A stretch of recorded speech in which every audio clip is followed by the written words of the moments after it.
Okay, we have chapter 13 of Snow Treasure. All that week and all the next, there was a steady stream of children in sleds down the mountains, and every sled carried gold, sometimes as much as would equal 20,000 American dollars. Each morning saw a band of children trudging through the woods to the cave where the gold had been hidden a bare few days before the German invasion. By noon, the Norse children were well on their way to the Snake to bury their loads beneath the snow. Always the same thing happened. Partway down the mountain came the stop for lunch, and from pockets came the flat packages Per Garson had provided, then the lookout and a sight of invaders on the beach. But the view from the lookout was very different from the one Peter and his friends had seen the day the Germans had come to Norway. The freighter had steamed out to sea and had disappeared. Out of the turmoil of unloading had come a little city. Long barracks rose up at the foot of the fishing pier. There were other orderly buildings to house equipment and supplies. The children began to recognize some of the Germans. Peter often saw the blue-eyed private who looked the first day as if he too would like to be sledding. Then there was the captain who had turned his troops out of the path of Peter's sled. But him they saw no longer. He seemed to have gone away. There was a new commandment, and the tales about him that reached Ryswick were enough to make the blood run cold. There was no doubt about passing the sentries. The children knew in advance they would not be stopped. Not even the fierce new commandant had thought to tell his pickets to challenge them. The Germans still tried to make friends with the children, but now as before they were met with silence. Cakes of chocolate were offered as bribes, but the venture ended its third week, and not a single Norwegian child had said as much as hello to any of the Nazi soldiers. The four friends had separated after the first day. Each had his own team, and they met only when they passed on the road, or two of them met at the cave or the Snake, or when the day ended at the Holmes farm. Peter's team and Helga's would go out the same day, and Michael's team and Lovisa's the following morning. For the first time in the history of Ryswick, no one wanted to see spring come. Warm weather would bring the end of the snow and stop the sled trips. That far in the north, the snow lasted well until May, sometimes late May, but the thaws could come any time now, and indeed were looked for since winter had set in so early. If the snow holds was the one thought in all town. Could it stay long enough to get the whole 13 tons of bullion to the Snake? Well, it was an unusual year, everyone seemed to say. Never before had the snow seemed so deep. Not even Granny Gola, who was 90, remembered anything like it. Will the snow hold? The townspeople asked each other. Will it hold? Per Garson rubbed his whiskered chin thoughtfully, and he looked at the sky and smelled the air and looked at the very snow itself. Do you think it will last, Granny Gola? He asked. Ja, I think it will, she answered brightly. It made him feel better, he told Peter. 3 weeks of hard sledding for the children, and what was the result? Back in the cave, Per Garson looked ruefully at the big stacks of bricks that remained. Why, they seemed hardly to have made a hole in them. How much more? Peter kept asking him. Well, he was no Mr. Anders, the schoolmaster, but as well as he could count, it would take another 3 weeks, maybe longer, to empty the cave. They hadn't been able to do all they expected. The smaller children couldn't pull the loads that Peter and Michael and the bigger boys could haul. The sleds had to be dragged on the level stretches of the woods and down to the beach. The girls had to take fewer bricks. Lovisa, who after all was only 10, had been too tired after the first day, and now she carried 2 bricks where she had taken 4. But Helga insisted she was strong as any boy, and not 1 brick would she give up.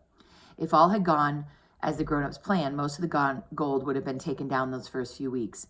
They'd counted on moving 4 tons a week, but that was expecting every child to take 4 bricks or 75 pounds on every sled load. But there were less than a dozen who could do that. Instead of 4 tons, they were averaging only a little over 2 tons per week.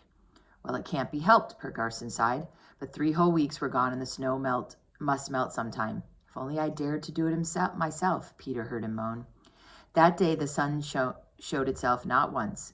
There was not the faintest streak of brightness in the dishwater gray of the sky. The wind had died out without a trace of breeze, even off the sea. Without the sun, it ought to have been cold, Peter knew, but he had had to open his lumber jacket as he pulled his sled from Holmes farm. Helga was across and tired, and the two had quarreled about which of them had been first at the Holmes pump. The quarrel was odd because Helga was ordinarily too busy to bother about such things, and Peter was known throughout the town for his even disposition. It was funny how as little a thing as the weather could disturb a whole day, he reflected as he lagged his way into the town. At home, Per Garson complained of his bones aching. I don't need any almanac to tell me when there will be a change in the weather, he said. A change in the weather.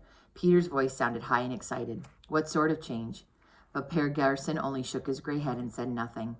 After supper, Per went out to bring in the kindling, and he threw a big log on the fire. The curtains were drawn for the blackout.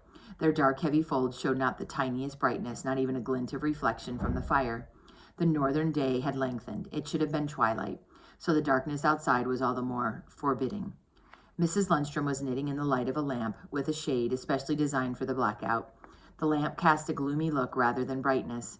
Peter felt his mother's thoughts must be far away, for she had not even looked up when Per Garson came in with a log. Per raked up the ashes and soon had a fine fire. The wood burst into flame, and to Peter the whole room seemed livelier for its dancing light. But it blew a hot, gusty breath into the corner where Mrs. Lundstrom sat. "But, Per, we don't need so big a fire," she rebuked him gently. "Why, it's hot enough in here to break bread." "I'm sorry," the old man grumbled. "I guess I'm just plain absent-minded these days. My rheumatism bothers me, and I forget." He shuffled out, the fire tongs still in his hands. Peter went to the kitchen to get a drink of water. Per was busy locking the house for the night. When he had finished, he came back to the kitchen and, carefully shielding the light so it would not be seen outside, peered through the window. But there was nothing to be found out about this blackness. He stepped out of doors. Peter followed him. He sensed more trouble or sorrow in the old man and tried to find words of comfort. He thought Per was ashamed at having been so careless as to build a big fire. "Don't mind about that," he said. "Mother doesn't really mind." "Huh? What's that?" Per seemed aware of Peter for the first time. "About the fire. Wood's plentiful. What if you did build a big fire? It makes no difference, except it's too hot." "Oh, that." Per seemed to shrug. It was so dark that neither of them could see the other. Per Garson shoved out his hand and, in doing so, struck Peter smartly on the shoulder. Peter hardly knew what to make of the sudden blow, especially when no apology or explanation followed. Clearly, Per Garson had no intention of including the young master in what was going on in his busy mind. But when next he spoke, Peter knew why he had been accidentally struck.